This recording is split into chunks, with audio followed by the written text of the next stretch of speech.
So this just kind of shows the total number of social media apps. I'm just wondering how many people can relate to the social media apps that are out there. Again, this presentation is presented to the students, so this is more of an interactive thing with some of them.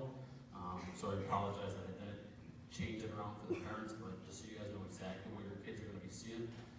And there's even some that are not on here. So this tries to show the large majority of what they have. A lot of these we try to block because we do see this is where online bullying is coming from. A lot of it's social media related.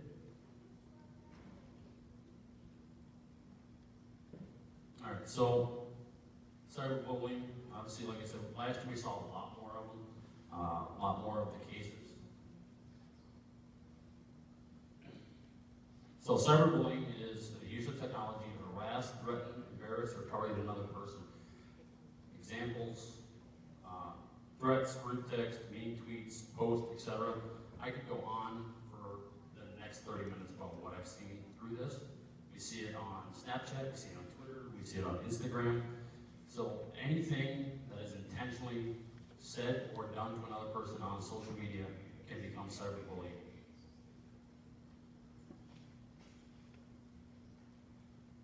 Fake accounts, that's another one we saw a big thing last year. People just creating accounts just in order to cyberbully somebody else and then deleting that account. So they didn't see, so there's nothing shown on there so they can try to hide it.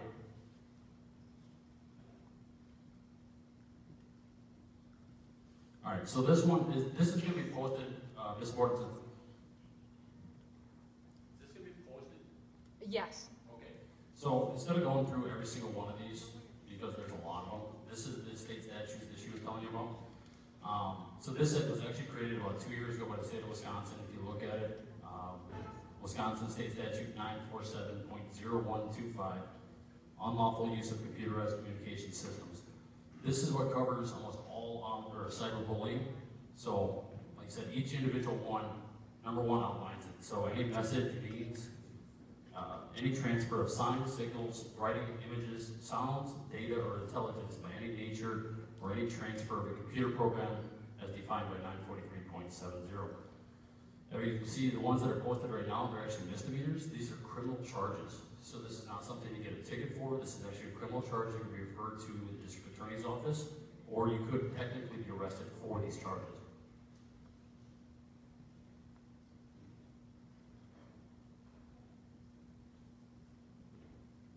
Sorry, I tried to get really fancy with my PowerPoint.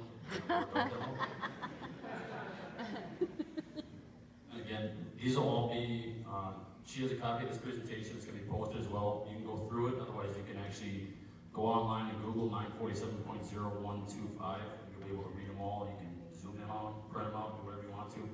Again, these are just a lot of different examples of criminal charges that come from this, and almost every single one says the same thing with the intent to frighten, intimidate, threaten, or abuse another person. Again, there's just a little bit of variation each one. The severity level is all the same.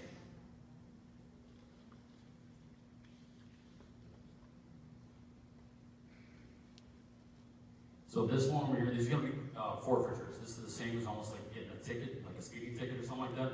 It's a little bit less severe. A lot of the wording is the same. It's just the overall intent of this. So it brings it down to a little bit different level. Unfortunately, the city of Verona does not have an adopting ordinance for this. So that means if there is a cyberbullying charge, 9 times out of 10 it's going to go up to the district attorney's office for their evaluation. Like I said, could result in a criminal charge.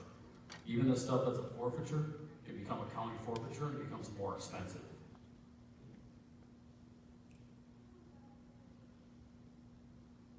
And again, trying to show off and it goes through all this. And again, you can see it once you get in there. But like I said, a lot of the same stuff. With intent to solely harass another person, sends repeated messages. Computerized communication systems, this encompasses almost everything. So the iPads, telephones, computers, anything that can connect to the internet becomes one of those devices.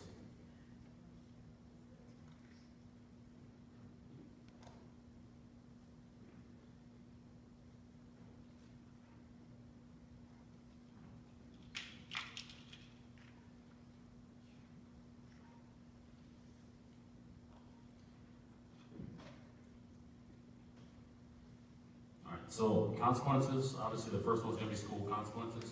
As was pointed out to you before, the school does own all these iPads that everybody's about to get. So one of the things that's in there is the school actually, there is no reasonable expectation of privacy because they are school owned. So with that, just remember that anytime that an administrator wants to go through it, they do not need the same reasons that we do as a police department to go through and look for anything.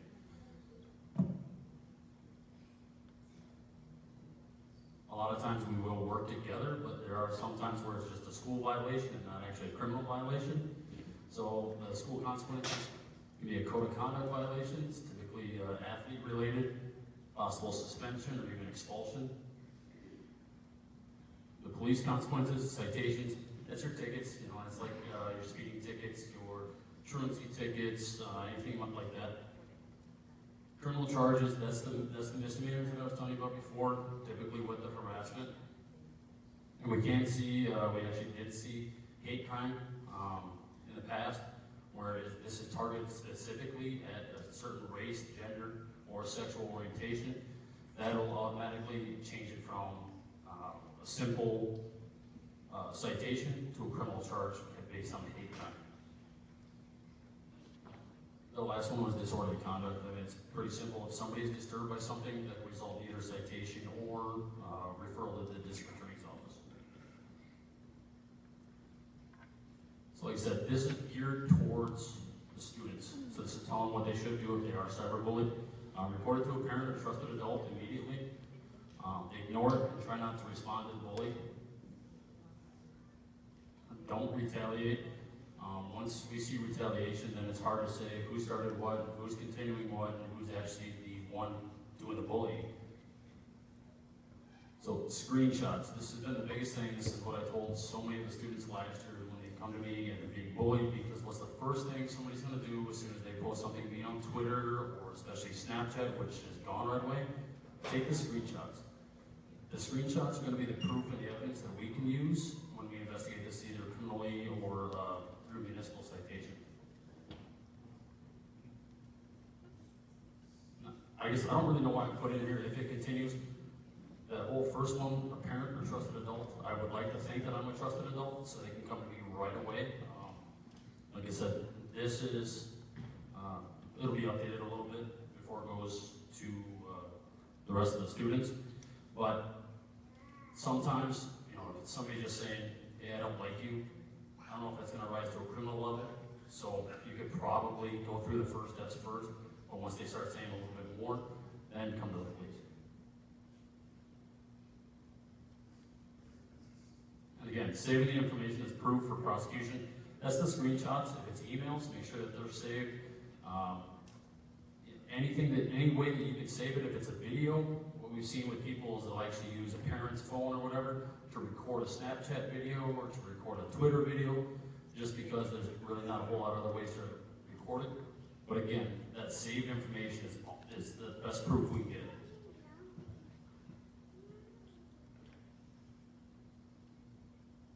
And block the bully if able. Again, that should be up there a little bit higher. This is in no particular order. These are just different things that you can do.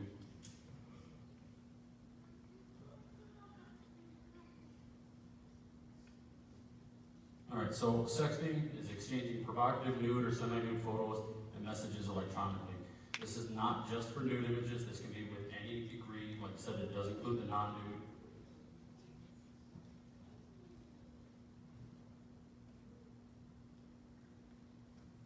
Alright, so some of the consequences, I'll get into the state statutes that go with this in just a minute. The consequences, the photos and messages going viral. Like I said, once the photo's out there, it can never be taken back. Immediately you got somebody taking the screenshots, like I pointed out before, you have somebody saving it, you have somebody forwarding it, then it becomes out there for everybody for all time.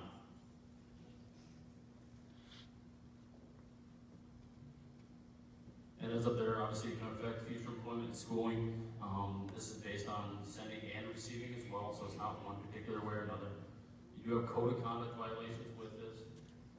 Obviously, it's in school policy. I recommend every single parent take a look at the policy that the school lays out. I read it every year to look for any updates.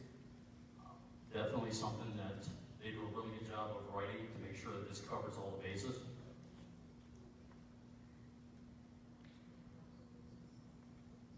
I said, the legal aspect, and I'll actually have the state statute up here, and you can take a look at that. No fancy slide on that one. The legal aspect, creating, distributing child pornography is a felony. So this is the statute, 948.12. Again, you can Google this, it'll pop up, you'll be able to see the entire thing, read the entire chapter. This is just a portion of it, this is the main portion that applies.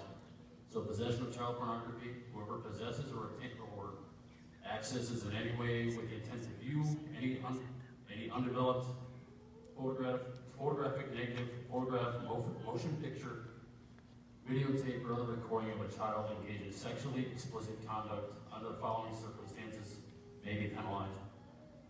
I don't know why. Do you guys see 3 on yours on the screen or no? Yes. Let me do this. Okay. They had the All right. play. So 3 is the biggest part of this whole thing. So this outlines the 1M and 2M. You'll see that's the 2 that are up there is guilty of a Class D felony. This is anybody that distributes or sends pornographic or semi-nude images of somebody under the age of 18. It can be a felony. Again, there are obviously different ways of looking at this, and I understand that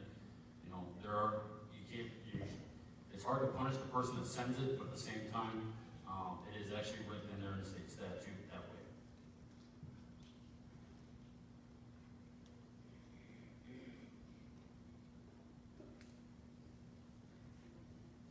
So the cyber safety, again, this is kind of ingrained so much in everybody else. And part of this, where I know it says never give up personal information. Obviously, in the school setting, we do have kids that are applying for jobs. We have kids that are applying for colleges. And this information that you need to put out there, this is more geared towards sending it to an individual or sending it, just putting it out there on either an unsecured site. It'll have that HTTPS, and what's the other? There's one other one. The padlock. The padlock, if that's on there, then it's a secure site.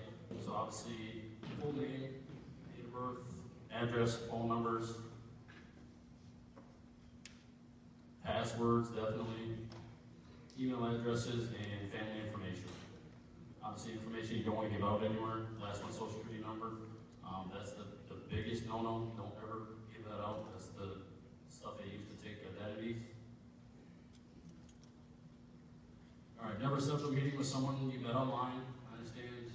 Obviously, with a bunch of the online dating sites, things like Tinder, stuff like that, that is being used in the high school. So I can't dismiss it. I know sometimes it can be a joke that we have kids using Tinder. It does happen. That's why we say don't set up any meetings with anybody you met online. Set privacy settings on your social media account to control what people see. Right now, it's easy for a lot of people to just go in there, look up something on Facebook, Twitter, Instagram. They can actually see all of their information. There's very few filters that are actually being used on there to control. It's not like friends or friends of friends. It's full access. So that's why we say change your privacy settings so only certain people can see it.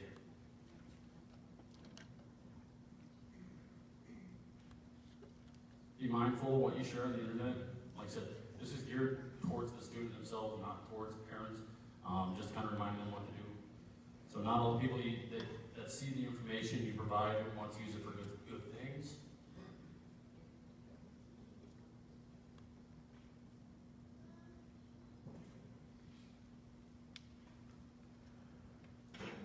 Again, it's cut off a little bit, I apologize. Any teens or victims of identity theft. This information, it doesn't change just because they're an adult or a juvenile. Somebody that's trying to steal an identity doesn't really care how old they are, they're just looking to get certain information.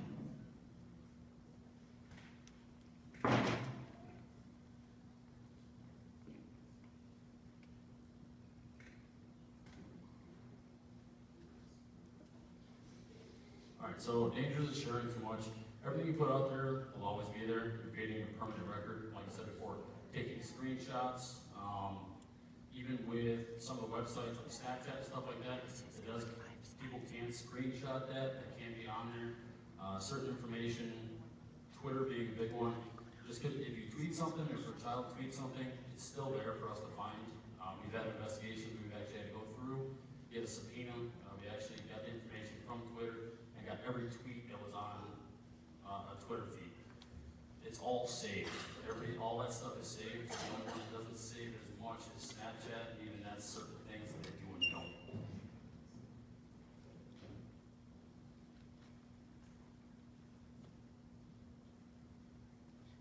And then pictures, comments, and opinions. We saw this so much last year where we'd have somebody would post something mean or they'd be in retaliation. But then when we go to investigate it, well, it's mysteriously not there anymore because they had already deleted it. Well, lo and behold, somebody who is helping us with the investigation or the victim has actually already screenshotted it. So we have that.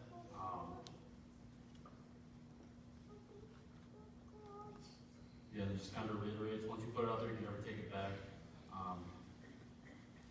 We have seen it, how what they put on the web will affect the future. With secondary education, military, and other organizations, they're actually doing social media checks now. I know police departments that are hiring, one of the process portions that they do is they actually have somebody come in, log into all their social media, and kick them out of the room. And next thing you know, they're going through all your feeds, your old Twitter feeds, your old Facebook feeds, anything you have like that. They actually sit there and go through until they see whatever they're looking for.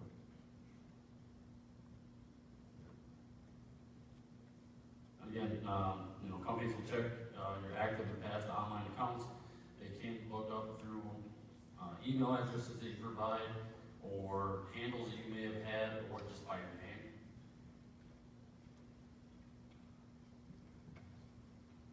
Do not write or post anything you would feel comfortable sharing with an entire room of people. This is one of the biggest things.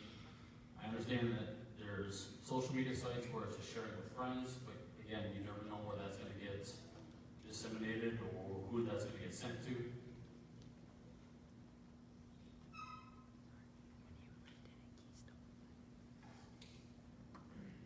All right, so one of the reasons why she wanted me to go after you is because she's going to, obviously she told you about how much the iPads are going to cost, and now I'm going to talk to you about theft, because that is the most reported crime in the school. The safeguards that they have on it are so good. Like I said, we only had one theft last year, and it actually didn't even occur in the school, and I think we got it back in 3 days? Something like that, yeah. Something like that. It was really, really quick. But this does have to work with iPads, phones, laptops they might bring, anything like that. This is the biggest thing. Obviously, the school issued iPads.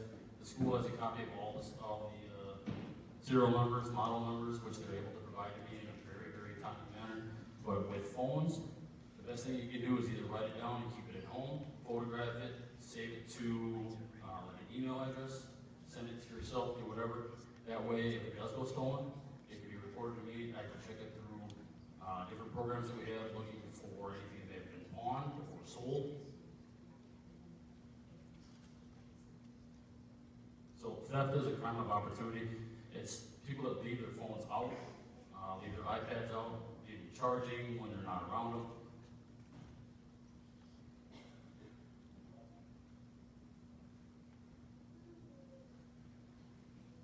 Obviously, do not leave your electronic devices alone. I can't tell you when we're walking through lunch during the commons, we will see so many phones just plugged in up against the wall with nobody around them for 15, 20 feet. They're not watching them. Kids will actually go to class and forget that they had them plugged in and come back and find out that they were actually taken. All right, so locking up your iPads and electronic devices when not using them. Again, don't leave them there while they're charging. I had so many people last year say, well, I don't know where to lock up my iPad.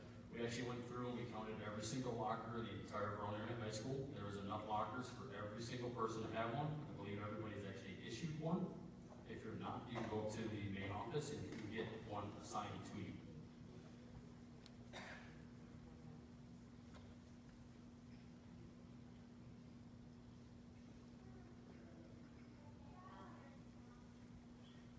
And again, the big thing is making sure that the students know that they are accountable for these. Like I said, it's not just that it's school property, we can let it go. The The students do have to watch these, take care of them, they are issued to them, and they are responsible for them completely. Alright, so anybody that's on Twitter, that's my Twitter, my school Twitter that I have, so if everybody wants to go on there, again, I can put this, I think, can we put something like this on Twitter? So we can do something like this will be on there, I'll make sure that I work with her to make sure that this gets on there. But this is my presentation, does anybody have any questions for me? I know this is not, it doesn't pertain to me or my child, but in a past school district, I know that there was a problem with underage boys taking photos and inappropriate them and then sharing them. Does that fall under the child pornography? So when we're talking about 15, 16, 17-year-old boys, Alright, so the question is 15, 16, 17-year-old boys taking pictures or disseminating pictures, sending pictures out? Okay.